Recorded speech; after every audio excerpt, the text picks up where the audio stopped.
আরেকটা নিয়ম বলে রাখি, এখন কিন্তু ইলেকট্রিকের কানেকশান করতে গেলে কিন্তু আপনি ফাঁকা জমিতে কিন্তু কানেকশান পাবেন না।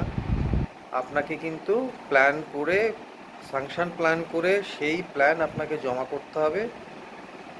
যে আপনার সাংশন প্ল্যান আছে সেটাই কিন্তু এখন ইলেকট্রিকের জন্য অ্যাপ্লাই করতে হবে। তার জন্যে আপনাকে কিন্তু প্ল্যান অ্যাপ্রুভাল দরকার।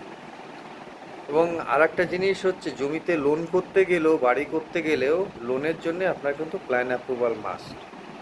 এটা কিন্তু আপনার প্ল্যান অ্যাপ্রুভাল না থাকলেও কিন্তু আপনি লোন পাবেন না। তাহলে দুটো জিনিস খুব নিয়ম এখন কড়াকড়ি হলো। এক হচ্ছে বিল্ডিং প্ল্যানের জন্য প্ল্যান না থাকলে আপনি লোন পাবেন না এবং ইলেকট্রিক কানেকশনও পাবেন না। ইভেন ওয়াটার লাইন কানেকশানও না পাওয়ারই কথা, কিন্তু যাই হোক এখন অনেককে দিয়েই দিয়েছে। কিন্তু এটা আস্তে আস্তে এই নিয়মটা চালু হচ্ছে, ওয়াটার কানেকশানও কিন্তু আপনি পাবেন না যদি আপনার জমিতে আপনি বসবাস না করেন। এগুলো কিন্তু পরবর্তীতে যারা পেয়ে গেছেন ওকে কোনো অসুবিধা নেই, বাট কিন্তু এগুলো আবার মনিটরিং করা হবে, আস্তে আস্তে কিন্তু এগুলোকেই কমিয়ে দেওয়া হবে। বুঝতেই পারছেন, সব কিছু একটা স্বচ্ছতার মধ্যে নিয়ে আনার চেষ্টা করা হচ্ছে।